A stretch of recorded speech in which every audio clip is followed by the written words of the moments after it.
తిరుమల తిరుపతి పరకామణి కేసుకు సంబంధించి ఆంధ్రప్రదేశ్ హైకోర్టు చాలా కీలకమైన తీర్పిచ్చిందనే చెప్పుకోవాలి.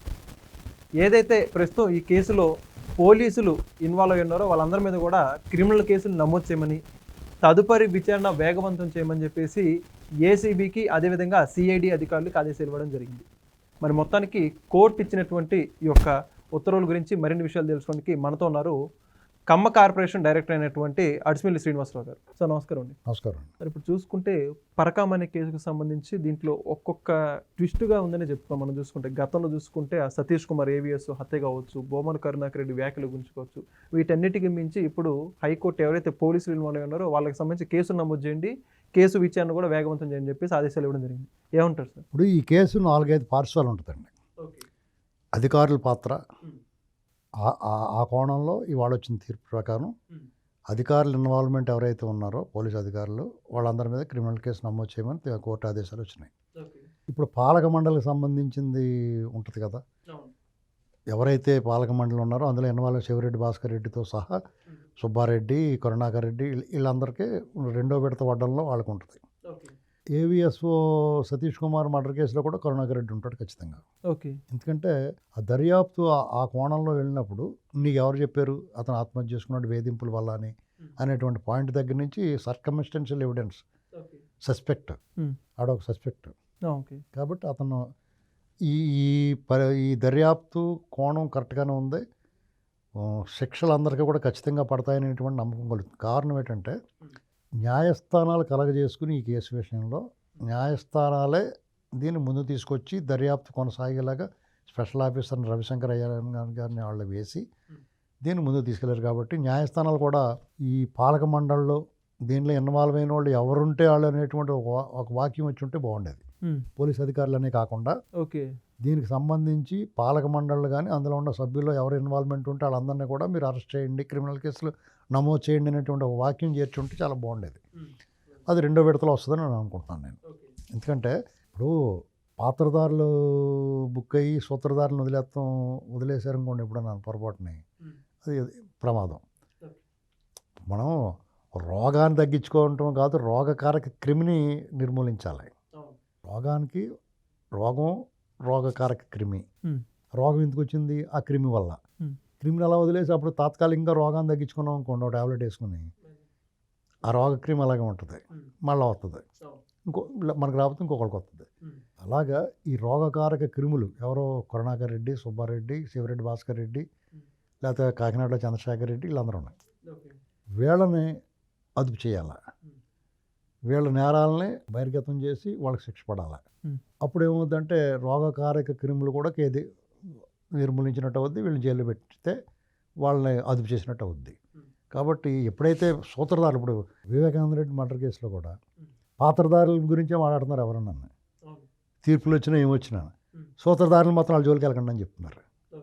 ఇది ప్రమాదకరం ప్రజాస్వామ్యానికి, ప్రజా జీవనానికి, సమాజ హితం కాదు అది.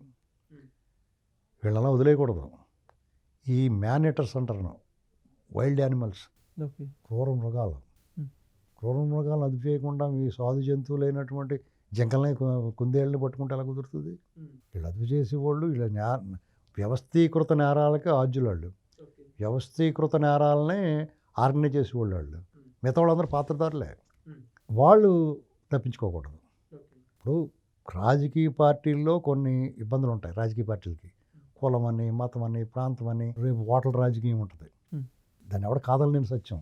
ఆడంటే ఎవడేం బాధపడతాడో, వాళ్ళకి మళ్ళీ సానుభూతి వస్తుందేమో, ఇలాంటి ఆలోచనలు ఉంటాయి.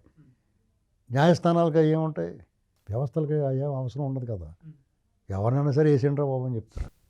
చట్టం, న్యాయం, మనం ఆధారపడింది ప్రజాస్వామ్యంలో న్యాయస్థానాలతో ఒక పాత్ర, ఒక పిల్లర్. వాళ్ళు మనకు దేవుళ్ళతో సమాన న్యాయమూర్తులు.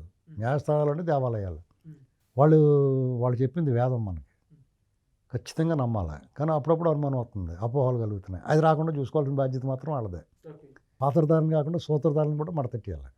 అప్పుడు ధర్మం, న్యాయం 4 పదాల మీద నడుస్తుందిరా బాబా అనుకుంటా ఉంటుంది.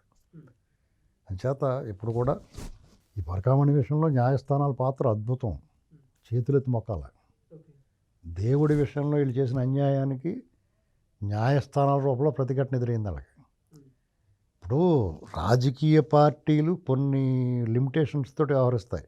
న్యాయస్థానాలకు ఆ లిమిటేషన్ లేదు కాబట్టి పర్ఫెక్ట్గా వాళ్ళ తీర్పులు ఇచ్చేశారు, ఆదేశాలు ఇచ్చారు. లేదంటే అది అలాగే మరుగున పడిపోయి ఉంటుంది. అలాగే బయటకు వచ్చి రికార్డింగ్ డ్యాన్స్ చేస్తాడు కరుణాకర్ రెడ్డి. సుబ్బారెడ్డి చాలా మంచివాడు అని చెప్తూ ఉంటాడు. వీటి 2004-05లోనే బుడం దొబ్బేసాడు వైజాగ్లో అతను. కానీ ఇవాళ బొట్లు అవి పెట్టేసుకుని మాలలు వేసేసుకుంటే మంచివాడు అంటున్నారు. ఇలాగ ఉంటుందన్నమాట. ఎంత దారుణంగా ఉంటుందండి వీళ్ళ పరిస్థితులు. వాళ్ళు ఎవరిని విమర్శిస్తారో, మంచినీళ్ళు కూడా తన డబ్బులు కొనుక్కునే వాడిని విమర్శిస్తారు, నాయుడు గారు అటువంటి. ఇవాళ పర్ఫెక్ట్గా పనిచేస్తుంది తిరుమల తిరుపతి దేవస్థానంలో.